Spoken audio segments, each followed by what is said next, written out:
Mm-mm-mm. What's going on with the world today? What's going on, YouTube?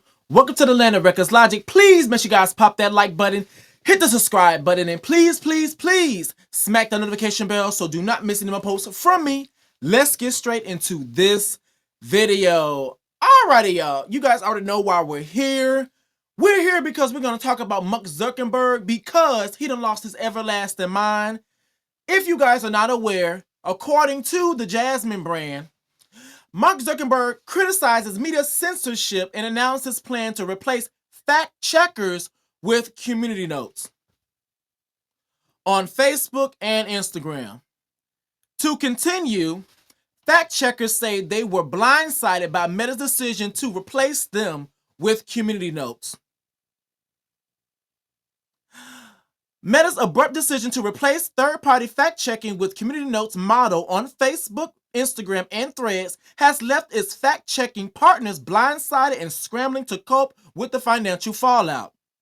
Announced via blog post and video, the shift removes Meta's partnerships with organizations tasked with combating disinformation since 2016. I wonder what were the series of events that happened in 2016 that really pushed organizations to fact check everything that was happening and going on the internet? I wonder what that was. But I digress. Let me continue. Alan Duke of Lead Stories and Jess Stiller of Check Your Fact both expressed shock at the lack of notice. Now, hopefully I did not butcher these people's names. With Stiller calling the move unexpected and out of left field. For some, the loss of funding may jeopardize their survival, while others criticize Meta CEO Mark Zuckerberg's claim that fact checkers had become too politically biased.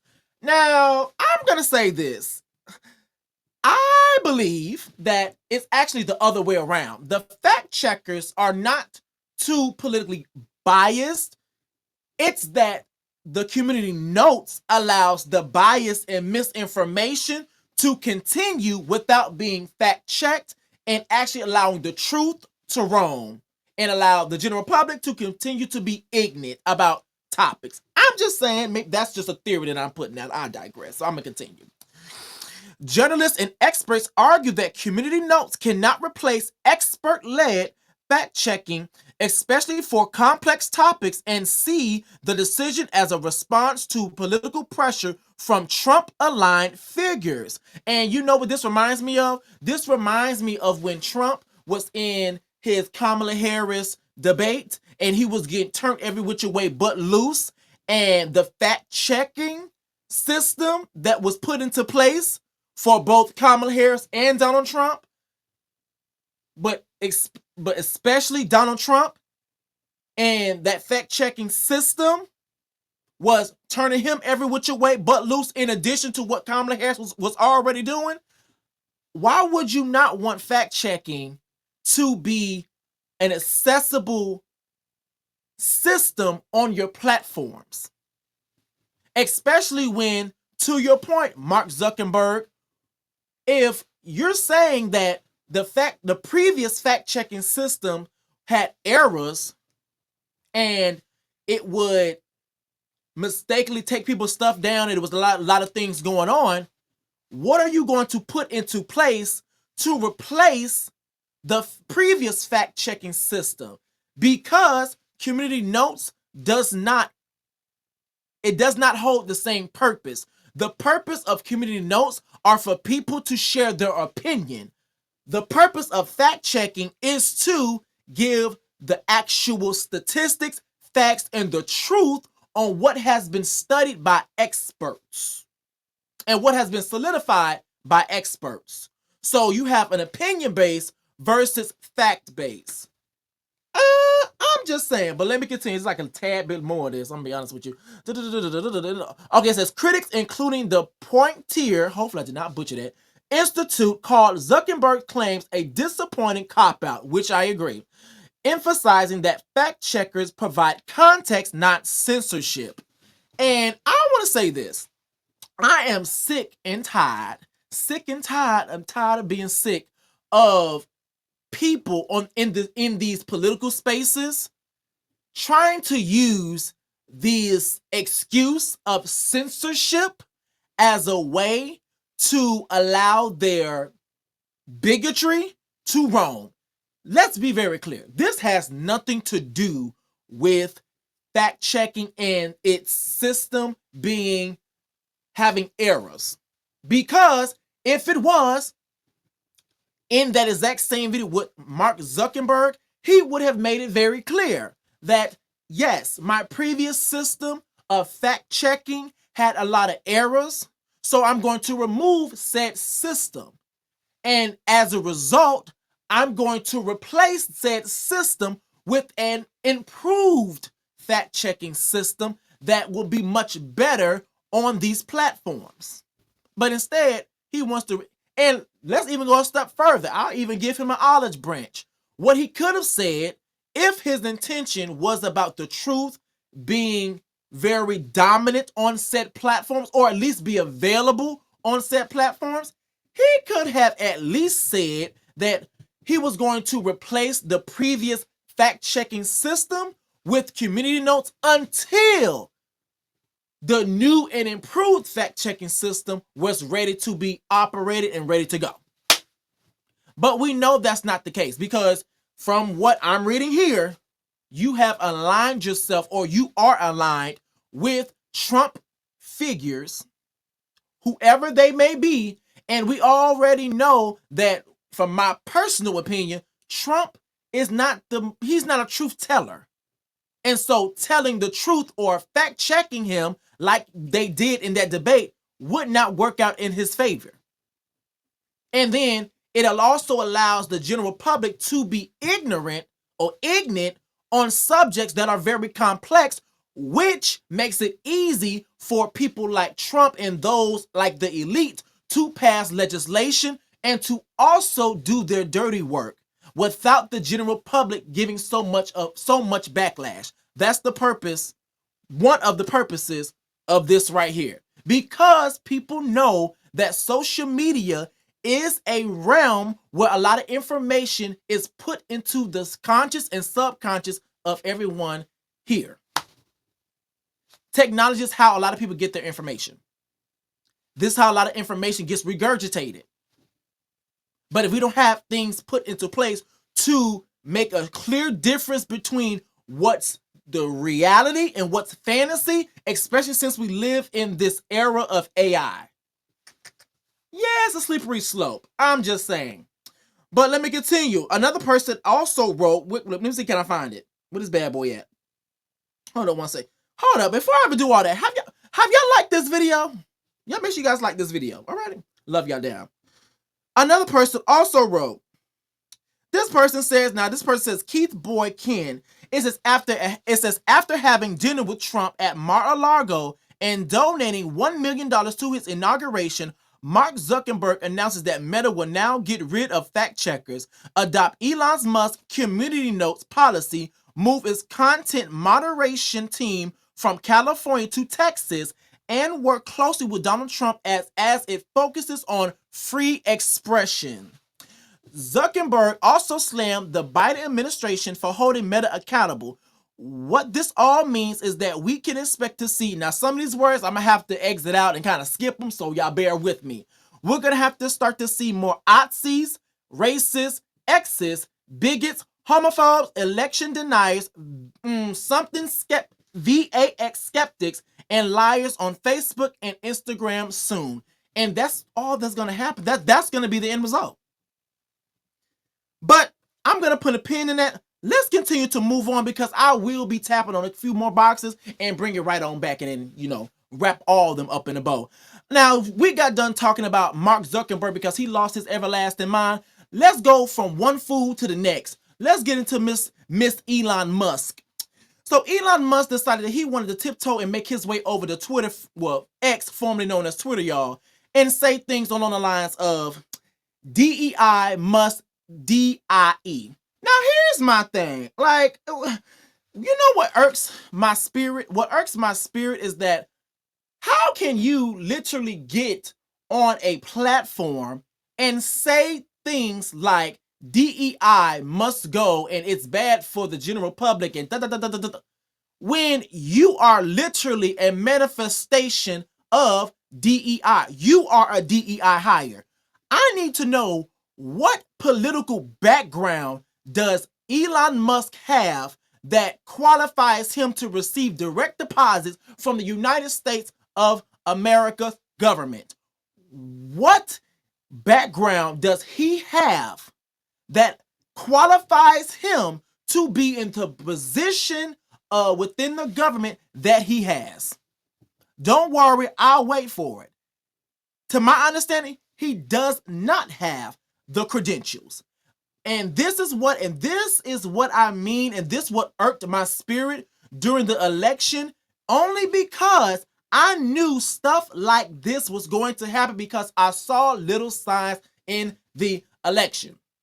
It's the fact that whenever people got on their platforms and also had conversations with people like me who were on the opposing side, they always wanted to give their Pappy or Mammy Luther King speech about, oh my God, when it came to the Kamala Harris election and they put all these entertainers, what do they think about us? Meanwhile, in his rally, before a melanated, when I say his, Donald Trump and his crew, before a melanated conservative went to speak on behalf and also in support of Donald Trump, they had cotton picking music playing as an introduction.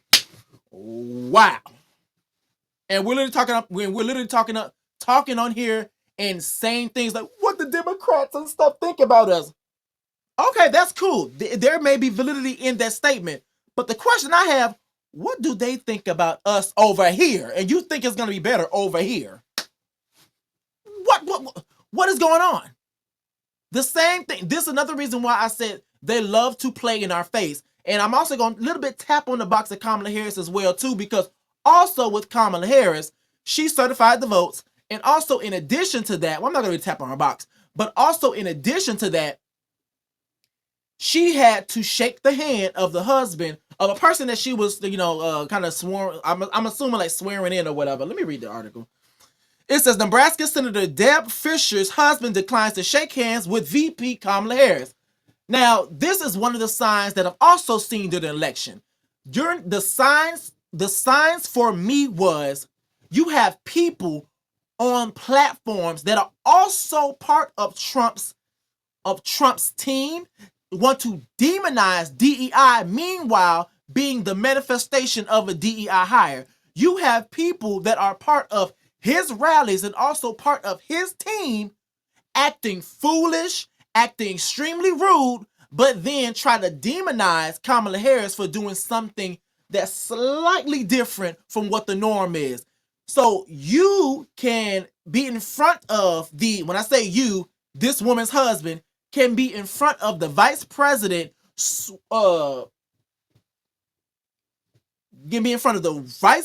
and refuse to shake her hand and be completely rude to her, but there's no pushback for that. And this is the issue that I do have with the Democratic Party. One of the issues that I have with the Democratic Party. They're always trying to play the game that no one is playing by the rules. There's no purpose of playing by the rules when you know that playing by the rules does not work, especially when you know that the other side is playing dirty. Even though y'all do have your own deficiencies over on the Democratic Party as well. So let's not forget that. I want to make that very clear. But these are the things that I noticed during the election that really irked my spirit and really got me going, because I'm like, are we like blind to the BS? You have a whole DEI hire trying to get rid of DEI initiatives and also affirmative action, which was a direct response to a racist, bigoted system that wanted to gatekeep resources and hoard those resources for themselves, and also made it very legal to keep them for themselves and keep you out of it and segregate you. That's what Jim Crow was. segregation, while the resources that were very beneficial to humanity were kept for the elite, while guess what was ever left, the breadcrumbs were given to marginalized groups of people. And that was one of the ways how they were able to stay on top. So I'm trying to understand what people like, what are people seeing? What are people thinking? But I digress. Let me continue. I don't want to ramble on too much.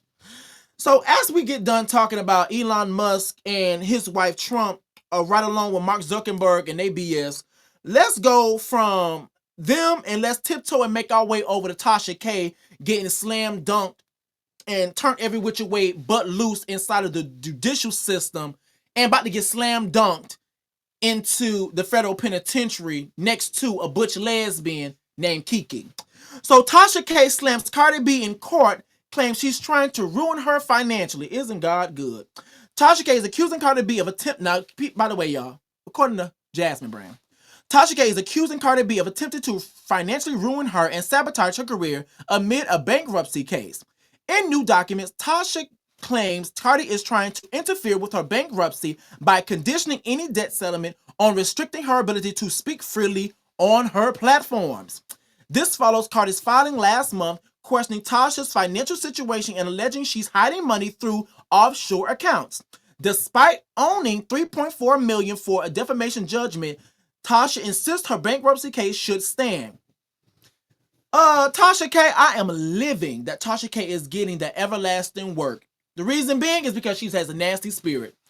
When you had the opportunity to make the situation go away because Cardi B reached out to you several times, you wanted all the smoke. You wanted all the smoke.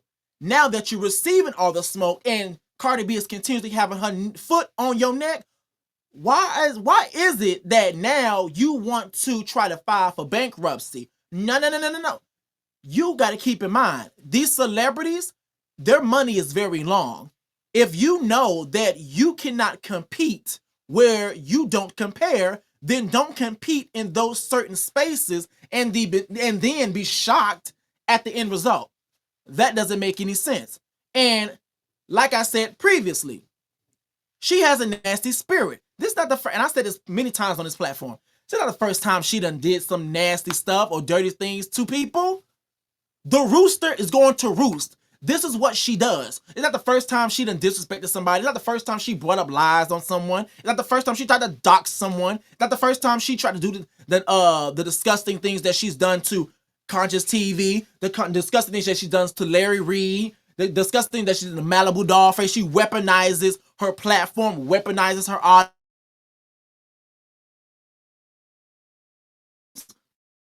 for her own public gain. There's a reason why everyone that gets associated with this woman starts to fall off by the wayside. And trust and believe it's not just them. No, it's her. She the issue. Now, she may not be the only issue, but she's the issue at some point. And this the reason why when Conscious did connect with her, I was most definitely very vocal. If not in front, behind the scenes, fuck that heifer. I don't like her. Because I already knew what she was about. And I already seen it from a mile away. But let's continue. Cardi B, keep your foot on that heifer neck. And looks like this heifer about to be slam dunking in federal penitentiary. Well, get ready for your zebra cakes and your ding dongs. Anyway, let's continue. Now, Allison Holker, girl, hopefully I did not butcher this woman's name. Allison Holker, the wife of Stephen Twitch boss, longtime friend Courtney Ann Platt, girl, hopefully I didn't butcher that bad boy either, slams wife Allison for using her husband's personal journal entries in her memoir. That's trifling. No shade, that's trifling. Now, this is what she had to say. Actually, I think I'm going to read the article. It's short. I'm going to read the article first, the excerpt first. Stephen Twitch boss friend Courtney Ann Platt, girl, how did I didn't butcher that, also went in on his wife, Allison Holker, criticizing her decision to publicly reveal sensitive details about Twitch's life. Platt also slammed Allison for using Twitch's private journals in her upcoming memoir, calling it by far the most tacky, classless, opportunistic act I have ever seen in my entire life. Girl. And it says here, and this is the post, and I quote, "I was there the moment you both connected. I was there the day you got engaged. I stood by your side on your wedding day. I was in your home the day he passed. I was by your side because your husband was my family. It didn't matter how often we spoke. How often we saw each other. We were bonded. I don't know what that word is. Viver? Girl, I know I butchered that. This is by far the most tacky, classist, opportunistic act I've ever seen in my entire life. We all had to sign some weird NDA to attend his burial." Girl, I know that's a lie. No, I'm not saying that's the actual lie, but I know she lying. Girl, bye. Well, not her, but it's just a saying. "Even his own mother, who you treated like garbage this entire time, and let's just remember, you wouldn't even had a husband if it wasn't for her. Not to share anything or ruin his name, as if that was on someone's mind in the first place." Because to be completely honest, I'm gonna be honest. I will say that his situation, his burial, kind of came and went. And I'm not saying it to be rude, but I believe, I want to say at that time, because I know I reported on it, there was a lot of things going on, and it was a talking point and like a topic for a while, but then eventually the traction had, came down a bit. Hopefully I ain't say that in a rude way, but I'm just saying. The garbage, where was I? Not to share anything or ruin his name, as if that was in it. Okay, the first place. Okay, here we go.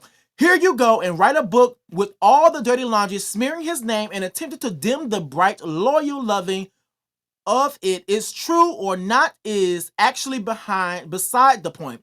This is how you protect the boss name you so quickly dropped on your social media platforms 48 hours after he passed away.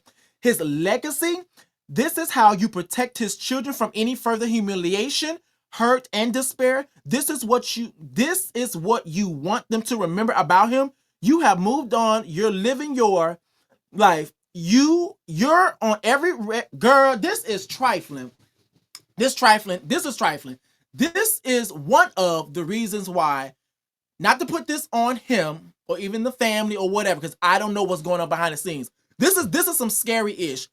Because even when I was watching the video of Allison on that couch, I'm assuming it was an interview or something along them lines, and I do remember sometime back, I want to say it was Boots Tarot, don't quote me on that did a reading on the situation with Twitch and his passing, and I remember him saying something along the lines of, "There's something not right in the buttermilk."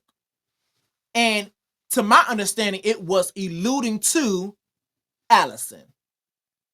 And just for everything to come out so far that you're writing a book consisted of sensitive information about his well-being. Now, I haven't read the book. I don't plan on reading the book. But I also remember that sometime back there were reports of Ellen and allegedly Ellen and the hostile work environment that she had. Hopefully, in that exact same book, it speaks about the alleged hostile work environment that Ellen likes to produce. But let me continue. You're on every carpet you get on, every celebrity role you can sit in, every magazine you can be in, and you needed to do this. Get a journal, a therapist, a friend, but publishing a book, shamelessly sharing the pages of your husband's journal. People magazine, what a joke. Yes, he took it. Yes, he da. I don't want to say that on YouTube, girl. They're gonna get me up out of here. Which is a fact of all of us still can't fathom. And he is clearly having mental health issues, hurting so deeply. And this is your example of empathy, of your love. This smear campaign for the buck is absolutely not what he would have ever wanted, no matter how bad he is hurting. Not for a second. You're a living, breathing bulldozer. Stick to your own demons. Shame on you, Allison. Shame on your money-hungry team. Let my friend rest in peace, not your PR. And I agree.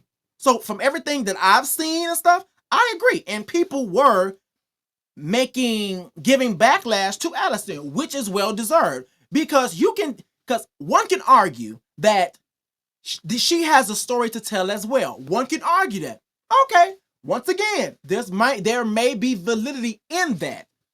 The issue is that you crossed the line when you, for one, had all family members sign an NDA. That's one. Two, because keep in mind, you're not the only person that had experiences with Twitch. You're not the only person that lived life with Twitch. So the same way you have a story to tell, other people also had a story to tell. But the issue is that you wanted your story to be the only story to tell. And you also wanted your story to be the only story that you were able to capitalize off of. So, NDA, and then in addition to that, you had a book. Okay, the book, okay, cool. Everybody writes books about their experiences, and especially when they want to cope or find other things. Cool. The issue is you had private journal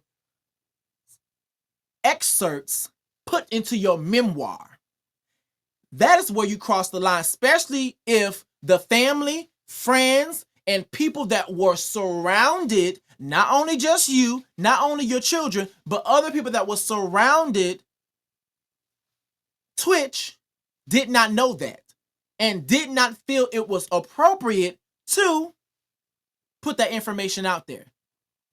Especially if you want to, quote unquote, protect his legacy, protect his name, and also, let's not forget, protect the children. So yeah, she trifling and people was giving her backlash. Now, I'm not going to read all of these, but Platt most definitely dug her foot deep into the cervix of Allison. You also have the cousin, oh girl, I got stuff all in my mouth. The cousin of Twitch calls out Allison. Yeah, I don't give up about an NDA. This crazy one made me and his actual family, including sign an NDA just to even attend the burial. That's some crazy work.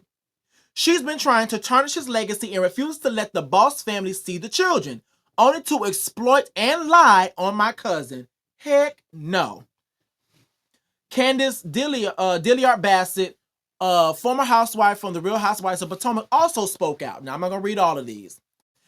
She said this, and by the way, the cousin reposted. Candace said this. I'm not even going to say it, but this white woman is doing everything but protecting her black children and her black husband's legacy. She could have kept this in her therapist's office, shaking my head, which is the truth. So yeah, she trifling. And I'm going to leave it off on this because I don't want this video to be too long. People can't do bad to other people and then believe that good things are always going to happen to you. Now, I will say this, because I've also said this in a previous video. There are some bad people that do get a happy ending. There are some villains that don't always get their just due. At least not right then and there. But you cannot be this sinister and play with the unliving and believe that you're going to be okay. It always comes full circle. That karma, that karmic debt, it's going to come, baby. And the thing is that when it does come, just know I will be paying attention and just know I won't be caring. But that is it for my video for today, guys. Hold up. Did you guys make sure you guys like this video? Please make sure you guys like this video. Please let me know what you guys think in the comment section. Do you think that she was trifling? Did Mark Zuckerberg lose his everlasting mind with them comment notes and taking away fact checkers? Did Elon Musk, of course, being a huge hypocrite about freedom and speech and all these things, and at the same time talking about DEI hires? Meanwhile, he's a whole DEI hires. How do you feel about people like Kamala Harris and the Democratic Party love to play by the rules, but obviously playing by the rules does not work? How do you feel about Tasha getting turned every which way but loose inside of the judicial system by Cardi B? I'm gonna be honest with y'all, I live for it. But that is it for my video for today, guys. Please make sure you guys pop that like button. hit the subscribe button, and please, please, please smack the notification bell so do not miss any of my posts for me. Till next time, guys, I will see you guys later. Make sure you guys subscribe if you want to hear the mess. Deuces.